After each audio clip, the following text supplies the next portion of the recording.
Привет, друзья! Сегодня в Германии и мире произошло сразу несколько событий, которые могут изменить многое. Новый доклад показал, насколько уязвима немецкая торговля и что может случиться, если важные морские пути окажутся перекрытыми. Но это только начало. В Майнце обсуждают реформы, которые коснутся каждого работающего. В Северном Рейне-Вестфалии выборы грозят изменить политический баланс, а в Соединенных Штатах Америки Илон Маск неожиданно пересмотрел свои политические планы. В Берлине жители выступают против застройки дворов и уже есть заметные последствия. К этому добавьте новый военный корабль без экипажа, споры вокруг Урсулы фон дер Ляйен и роль Евросоюза, и мы получим картину, которая затрагивает всех нас.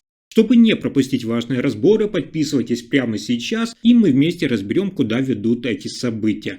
Итак, новый доклад Института ИФА показал, немецкая внешняя торговля сильно зависит от нескольких стратегических важных морских путей. Около 10% всех импортируемых товаров поступают через Красное море, через Суэцкий канал и Бабель-Мандеб. Это огромный объем, порядка 136 миллиардов евро в год. Похожая ситуация с Малаккским проливом, по которому Германия доставляет почти 8,7% всех своих товаров. И Тайваньский пролив, на его долю приходится еще 7,1%.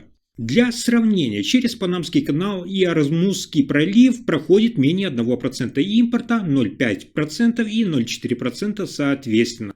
Авторы доклада подчеркивают, эти маршруты, узкие места глобальной торговли, любая такая блокировка, например, из-за конфликта или угрозы для судоходства, сразу оказывает ощутимое влияние на поставки и промышленность. Нечто подобное уже происходило, и последствия тогда были серьезны. Такой доклад – это ясное предупреждение: для сохранения безопасности поставок в Германию и стабильности экономики важно диверсифицировать торговые пути и снизить зависимость от уязвимых узлов в мировой транспортной сети.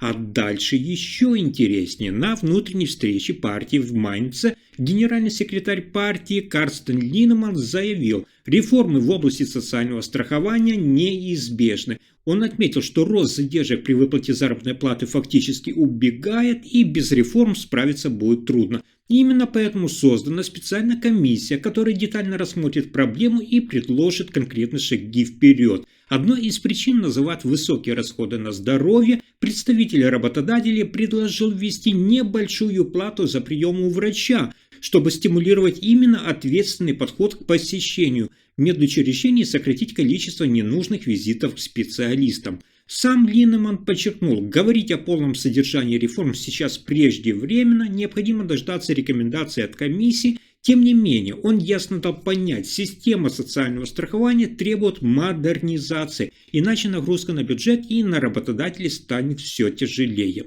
И это еще не все. До муниципальных выборов в Северном Рейне-Вестфалии остался 1 месяц. И опросы показывают серьезные изменения в настроениях избирателей. Христианско-демократический союз, внимание, теряет позиции, набирает 32%. Это на 2,3 пункта меньше, чем раньше, но партия остается самой сильной. Социал-демократы также сдают позицию, всего 22%, минус те же 2,3 пункта. Зеленые показывают худший результат за последние годы, лишь 14%, тогда как 5 лет назад было 20%. На этом фоне резко усиливается альтернатива для Германии 14% и рост внимания сразу на 9 пунктов по сравнению с прошлым голосованием. Левые прибавили и вышли на 6%. Эксперты называют ситуацию тревожной для традиционной партии. Северный Рейн-Вестфалия – это крупнейшая по численности жителей земля страны, и исход выборов здесь часто показывает, куда движется вся политика.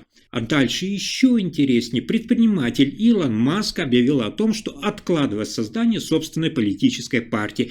Я напомню, несколько недель назад он заявил о намерении основать новую силу под названием Америка Пати. Однако теперь, по данным Wall Street Journal, он предпочитает сосредоточиться на управлении своими компаниями и избегать конфликтов с влиятельными республиканцами.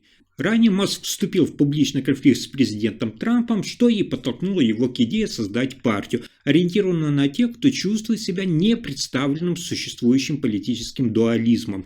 В июле он даже провел опрос среди пользователей своей платформы, подав инициативу прямо после его объявления. Однако спустя время стало ясно, Маск признал, что создание новой партии может разрушить его связи с вице-президентом Джей Ди Венсом, потенциальным политическим преемником движения, которое поддерживал Трамп.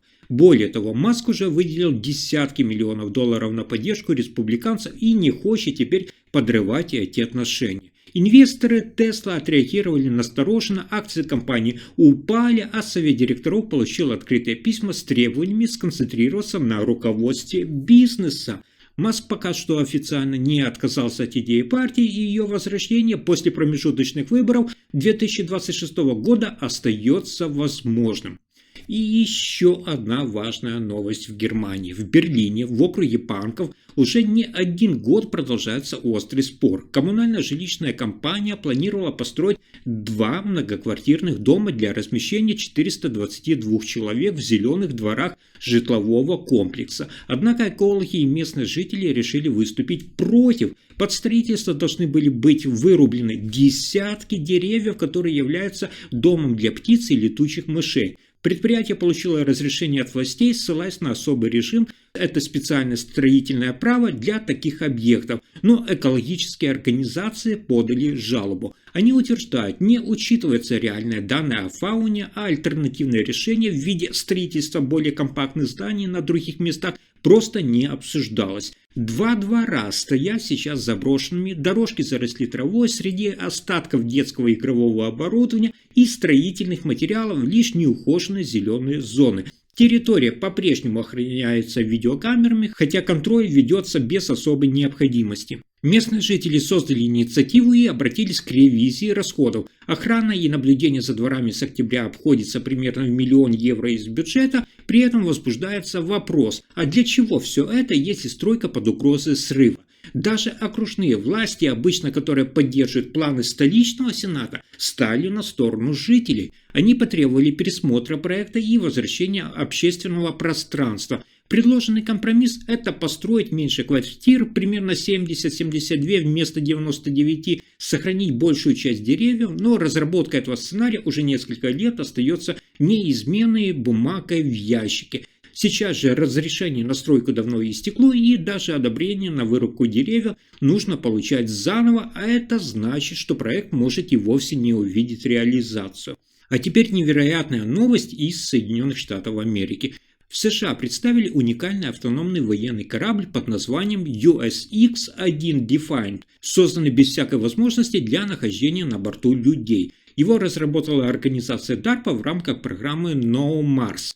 Корабль без экипажа. Defiant – это судно длиной около 55 метров и весом порядка 240 тонн. Он лишен традиционных элементов, необходимых для экипажа. Нет дверей, коридоров, мостика и вентиляции. Все сделано специально для операций без участия людей. Корабль могут использовать для задач, где риск для людей слишком высок. Судно построено на верфи в штате Вашингтон и прошло церемонию присвоения имени вместе с традиционным символом – бутылкой шампанского, разбитого о нос корабля. Сейчас Defiant готовится к многомесячным испытаниям на воде, сначала у причала, затем в открытом море весной 2025 года. DARPA подчеркивает, что отказ от человеческого присутствия на борту дает значительное преимущество. Корабль выходит дешевле в создании и эксплуатации, надежнее, более эффективен в плане гидродинамики и менее подвержен технологическим вмешательствам. Адмирал Дерек Тринк из командования военно-морского флота заявил, что такие суда имеют ключевое значение для реагирования на растущее влияние Китая в Индо- и Тихоокеанском регионе.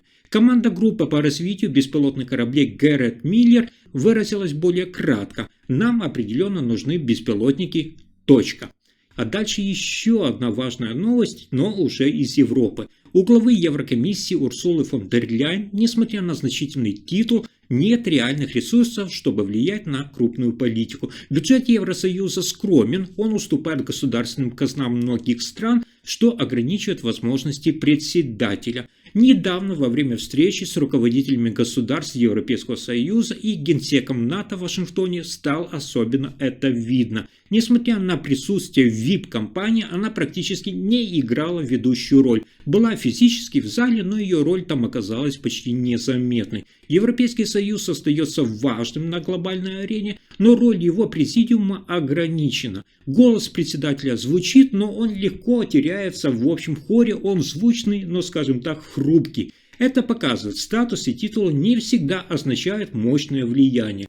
В современном мире важно обладать не только полномочиями, но и реальными возможностями их использовать. Если информация оказалась полезной, ставьте лайк, подписывайтесь на канал и делитесь видео. Спасибо за просмотр.